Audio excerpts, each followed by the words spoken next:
Proclamation.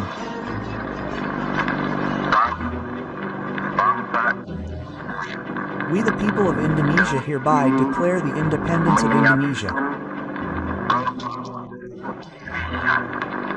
Behind the roar of the proclamation of Indonesian independence lies the story of a true revolutionary. A master thinker, a tenacious fighter whose name was forgotten by the history of his own nation. He was Tanaka, the forgotten father of the Republic.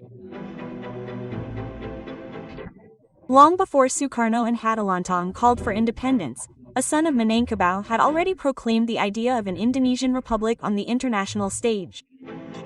Using more than 20 aliases, he operated under the radar of colonial powers, weaving dreams of independence amidst oppression. From international forums to underground movements, his legacy spanned Southeast Asia. His intelligence both amazed friends and made him a target for enemies. He was an international fugitive. But in the eyes of the oppressed, he was a beacon of hope. Ibrahim, his nickname, was born on June 2, 1897, in Negari Pondong Gedong Suliki. Born into a noble family, he held the title Datuk Sultan Ibrahim. His title Datuk Tan Malaka, along with his strong religious education, shaped his character from an early age. He memorized the Quran and mastered Arabic. His intelligence led him to a quick school at Fort Bukit Tinggi, where the seeds of his ideas began to grow.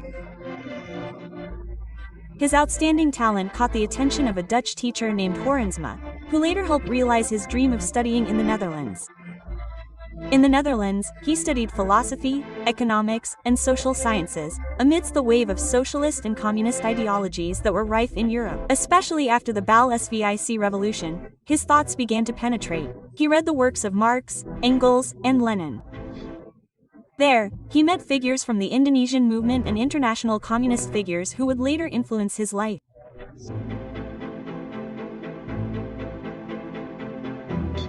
Returning to his homeland in 1919, he became a teacher at a school for the children of plantation workers in Delhi.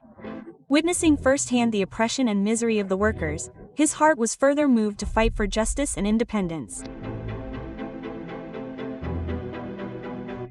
His political path became more solid when he joined the Social Democratic Vereniging, ISDV, which would later transform into the Indonesian Communist Party, PKI. He became a respected leader with bold revolutionary ideas. In Semarang, he established a public school for the children of members of the Islamic Association. However, ideological differences between the Islamic Association and the Indonesian Communist Party, PKI, were inevitable. Tan Malaka, with increasingly radical views, led the PKI with a more confrontational stance against colonial rule. The demonstrations he led infuriated the Dutch. In February 1922, he was arrested and then exiled to the country where he had studied.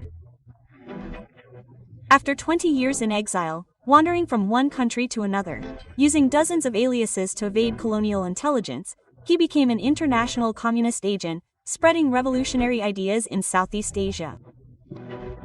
Amid the silence of his exile, he produced a monumental work, Naar the Republik Indonesia, which means towards the Republic of Indonesia.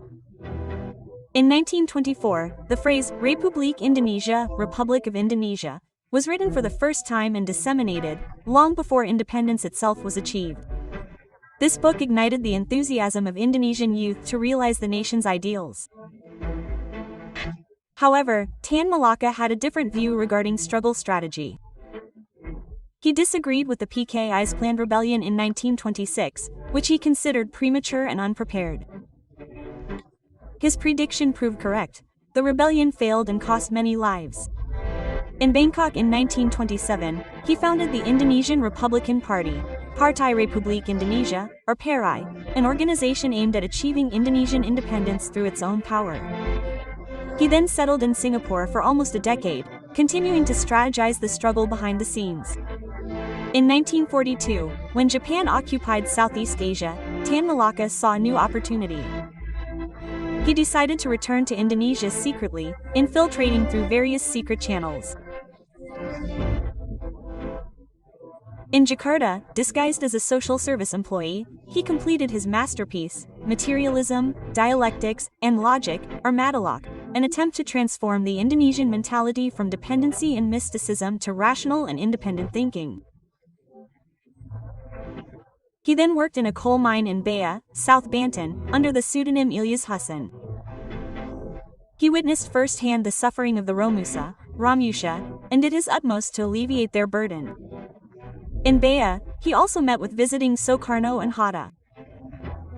He critically questioned the promise of independence from Japan, demonstrating his vision and prudence in fighting for the nation's destiny. As the proclamation drew to a close, Tanaka became increasingly active among the youth, fueling the desire to declare independence on his own.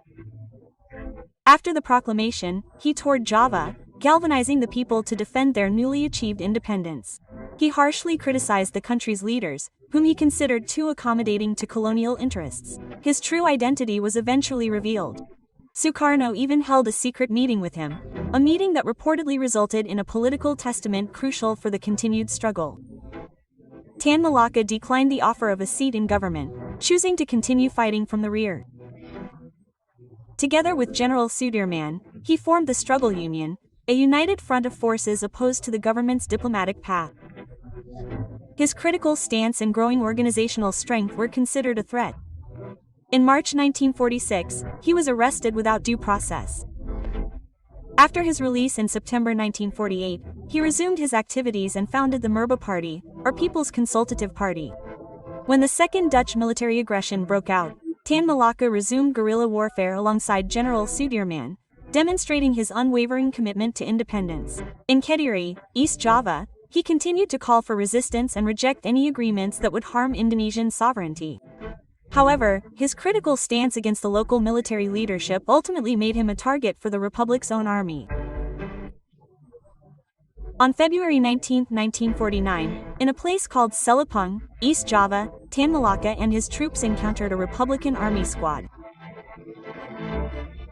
A single shot ended the life of a fighter who had dedicated his entire life to Indonesian independence. To this day, the whereabouts of his remains remain a mystery. In 1963, President Sukarno finally bestowed the title of National Hero on Tanaka, a recognition of his extraordinary services to the nation and state. However, during the New Order era, his name faded again, as if deliberately removed from the nation's historical narrative due to his political ideology.